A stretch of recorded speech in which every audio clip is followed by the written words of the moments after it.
নিজ দেশের নাগরিকদের জাপান ভ্রমণ না করার আহ্বান জানিয়েছে চীন। তাইওয়ান ইস্যুতে জাপানের প্রধানমন্ত্রী সানায়ে তাকাইচির মন্তব্যের পরিপ্রেক্ষিতে এই নিষেধাজ্ঞা দিয়েছে বেইজিং।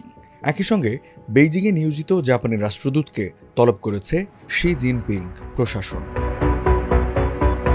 সম্প্রতি জাপানের পার্লামেন্ট ডায়াটে সানায়ে তাকাইচি বলেন, তাইওয়ানে চীন আক্রমণ করলে তা আমাদের জন্য হুমকি হতে পারে। আত্মরক্ষার্থে নিজস্ব বাহিনী দিয়ে যথাযথ জবাব দিতে পারে জাপান। জাপানের 2015 সালে নিরাপত্তা আইনে বলা হয়েছে, মিত্রদের উপর সশস্ত্র আক্রমণ জাপানের অস্তিত্বের জন্য হুমকি হিসেবে বিবেচিত। এমন বক্তব্যের পরে তীব্র বাকযুদ্ধে জড়ায় চীন ও জাপান। গুরুতর প্রতিবাদ জানিয়েছে উভয় দেশের পররাষ্ট্র মন্ত্রণালয়। এক্সপোস্টে জাপানের ওসাকা শহরে নিয়োজিত চীনের কনসাল জেনারেল শু জিয়ান লেখেন, শরীরের কোনো অংশে নোংরা কিছু ছড়িয়ে পড়লে সেটা কেটে ফেলতে হয়। তার এমন পোস্টকে হত্যার হুমকি হিসেবে দেখছে জাপান। এর প্রতিবাদ জানিয়েছে টোকিও। পরবর্তীতে সেই পোস্ট সরিয়ে নেন শু জিয়ান। আর জাপানকে সংযত আচরণের আহ্বান জানায় বেইজিং। চীনের উপ-পররাষ্ট্রমন্ত্রী সান ওয়েডং বলেন, অত্যন্ত ভুল ও বিপজ্জনক পথ অনুসরণ করছে জাপান। প্রধানমন্ত্রী তার মন্তব্য প্রত্যাহার না করলে এর পরিণতি ভোগ করতে হবে টোকিওকে। আরেক এক্সপোস্টে জাপানকে আগুন নিয়ে খেলা বন্ধের আহ্বান জানায় চীনের পররাষ্ট্র মন্ত্রণালয়।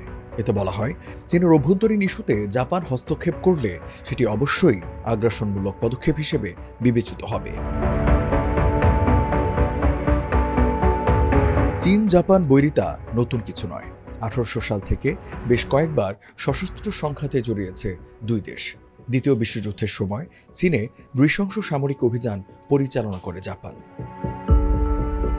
গত 13 নভেম্বর চীনের পররাষ্ট্র মন্ত্রণালয়ের এক বিবৃতিতে বলা হয়, জাপান ইতিহাস থেকে শিক্ষা নিতে ব্যর্থ হলে ঝুঁকি নেওয়ার সাহস দেখায় এবং তাইওয়ান ইস্যুতে সামরিক হস্তক্ষেপ করলে অবশ্যই তাদের বড় ক্ষতির সম্মুখীন হতে হবে। সীমা অতিক্রম করলে চাইনিজ লিবারেশন আর্মিকে মোকাবিলা করতে হতে পারে তাদের। চীনের কাছে অত্যন্ত স্পর্শকাতর ইস্যু তাইওয়ান। দ্বীপরাষ্ট্রটিকে নিজেদের অঞ্চল হিসেবে বিবেচনা করে বেইজিং, যদিও স্বতন্ত্র সরকার ব্যবস্থাপনায় পরিচালিত তাইওয়ান। তাইওয়ানে চীন সরকারের প্রভাবকে সবসময় নজরে রাখে যুক্তরাষ্ট্র। প্রতিবেশী রাষ্ট্র হলেও গত কয়েক বছরে এ নিয়ে খুব একটা মন্তব্য করতে দেখা যায়নি জাপানকে।